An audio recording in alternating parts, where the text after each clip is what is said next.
Hello students, कैसे हैं? I hope मस्त होंगे, अच्छे से होंगे।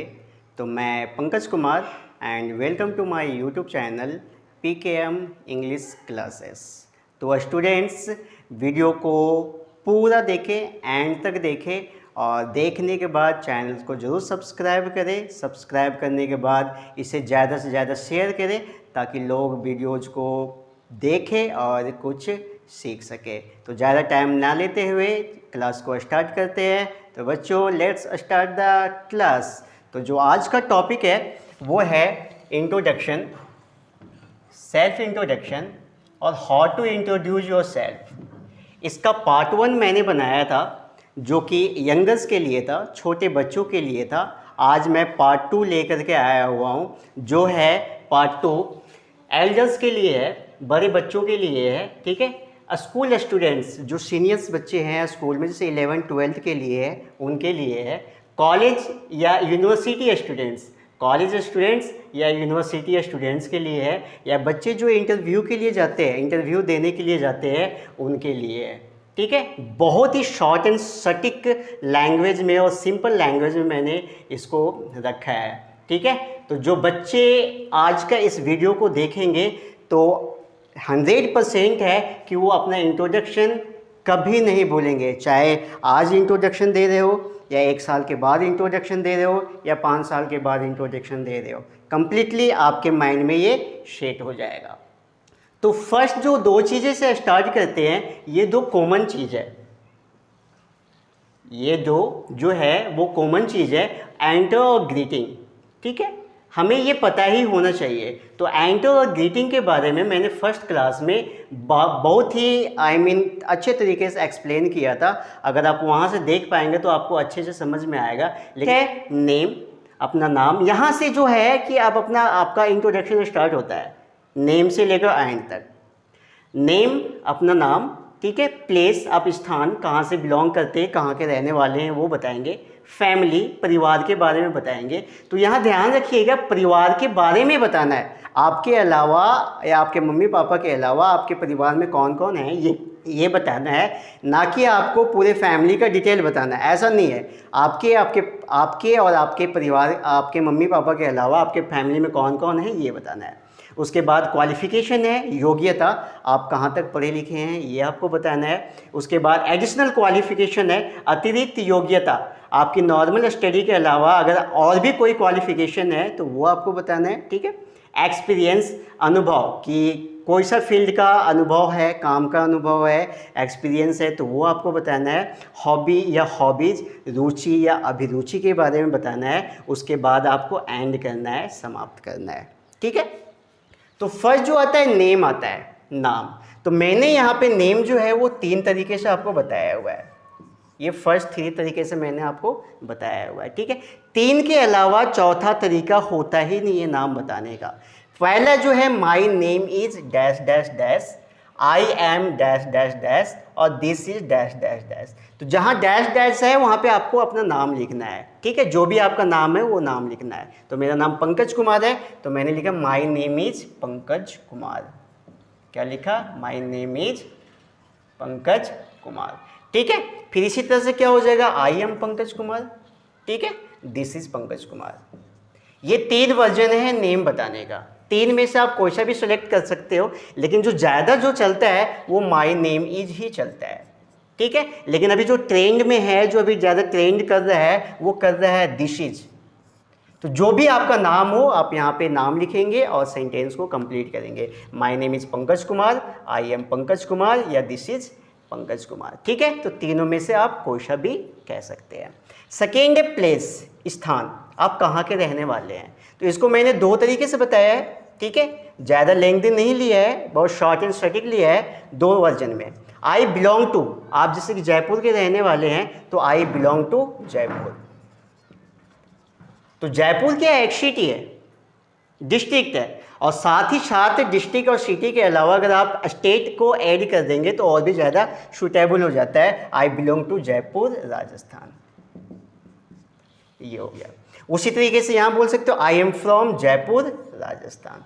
तो दोनों में से आप कोई सा भी लिख सकते हो। ठीक है, उसके बाद आते हैं फैमिली। फैमिली मीन्स परिवार, परिवार के बारे में आपको बताना है।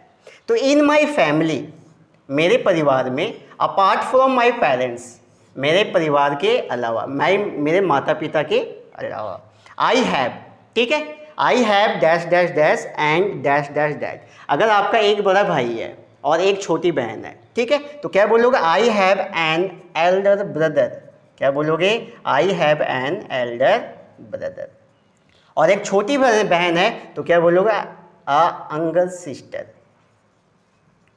आ अंगल सिस्टर, ठीक है। जैसे दो बड़े भाई हैं आपके, तो क्या हो जाएगा? I have two elder, an हो जाएगा, I have two elder brothers, यहाँ पे ब्रदर्स हो जाएगा, ठीक है। और एक ही बहन है तो अंगल सिस्टर हो जाएगा। अगर दो बहन है तो ए हट जाएगा यहाँ से, टू अंगल सिस्टर्स हो जाएगा, ठीक है। तो इस तरीके से आप अपने फैमिली के बारे में बता सकते हैं। उसके बाद क्वालिफिकेशन है। क्वालिफिकेशन मीन्स योग्यता, आप कहाँ तक पढ़े लिखे हैं ये बताना है। अगर क्लास फर्स्ट से लेकर 12 तक के स्टूडेंट है, ठीक है, और जैसे कि क्लास 10 में है तो बोल सकते हो I am in class 10, 11th में है तो I am in class 11, 12th में है तो आई एम इन क्लास 12, ठीक है।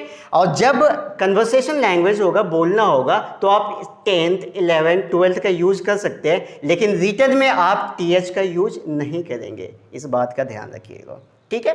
तो ये स्कूल के लिए था। अब जैसे कि हम कॉलेज स्टूडेंट हैं, ठीक है, कॉलेज स्टूडेंट है और आप BA फर्स्ट ईयर में हैं या BSc फर्स्ट ईयर में हैं या BCom फर्स्ट ईयर में है, ठीक है, तो आपको अपना क्वालिफिकेशन बताना है। तो आप बोल सकते हो आई एम इन। अगर BA आप सेकेंड ईयर में है तो आप सेकेंड ईयर बता दिए, अगर आप थर्ड ईयर में हैं तो थर्ड ईयर। अगर BSc का स्टूडेंट है और फर्स्ट ईयर में है तो BSc फर्स्ट ईयर बता सकते हैं, ठीक है। अगर आप BCom का स्टूडेंट है और आप थर्ड ईयर में है तो BCom थर्ड ईयर बता सकते हैं, ठीक है। तो I am in BA second year, तो यहाँ से आप इस तरीके से बता सकते हैं।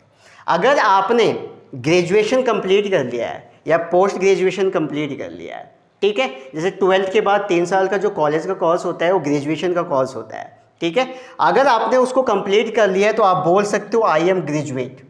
क्या बोल सकते हो? आई एम ग्रेजुएट बोल सकते हो। और अगर कौन सा सब्जेक्ट से किया है ये आपको बताना है, जैसे कि आपने इंग्लिश से किया है तो आई एम ग्रेजुएट इन, यहाँ पे देखो सब्जेक्ट है, तो सब्जेक्ट की जगह आप लिख सकते हो जो भी सब्जेक्ट से आपने किया है। जैसे मैंने इंग्लिश लिटरेचर से किया है तो यहाँ पे लिख दिया इंग्लिश लिटरेचर, ठीक है, ये हो गया। तो I am graduate in English literature.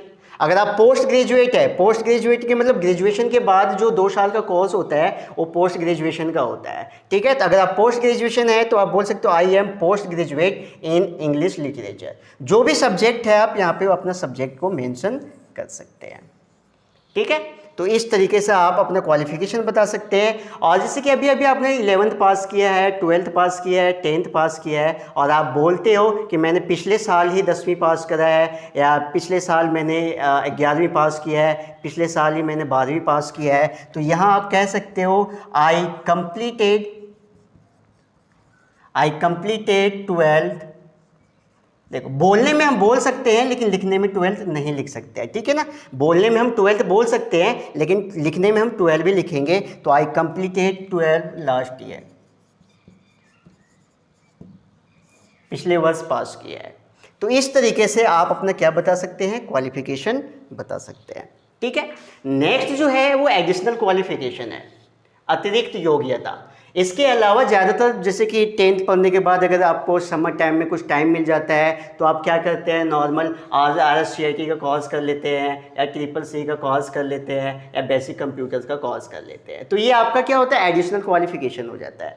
ये जो है आपका वो एडिशनल क्वालिफिकेशन हो जाता है, अतिरिक्त योग्यता हो जाता है। तो आपने RSCIT का कोर्स किया है तो आप कह सकते हो I have done RSCIT course from, यहाँ पे इंस्टीट्यूट है तो यहाँ पे इंस्टीट्यूट की जगह आप जिस इंस्टीट्यूट से आपने RSCIT का कोर्स किया है वो बताना है। तो मैं लिख देता हूँ महात्मा गांधी इंस्टीट्यूट, महात्मा गांधी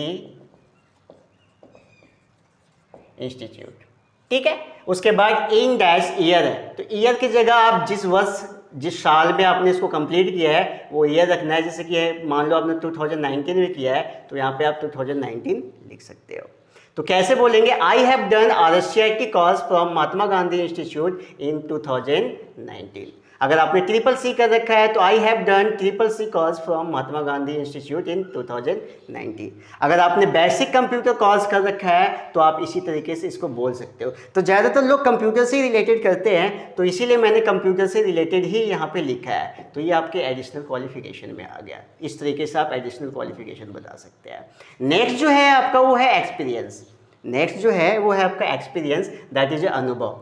एक्सपीरियंस है, ये है आपका अनुभव है, ठीक है, क्या काम का क्या अनुभव है। तो नॉर्मल जब 12th पास कर लेते हैं या ग्रेजुएशन हो जाते हैं या फिर पोस्ट ग्रेजुएशन हो जाते हैं, तो वो पास करके ही पास किए होते हैं, किसी चीज़ का उनको नॉलेज नहीं होता है, किसी चीज़ का वर्किंग एक्सपीरियंस नहीं होता है। तो जब किसी चीज़ का वर्किंग एक्सपीरियंस नहीं है तो आप क्या है, एक तरह से फ्रेशर है। तो आप कह सकते हो आई एम फ्रेशर।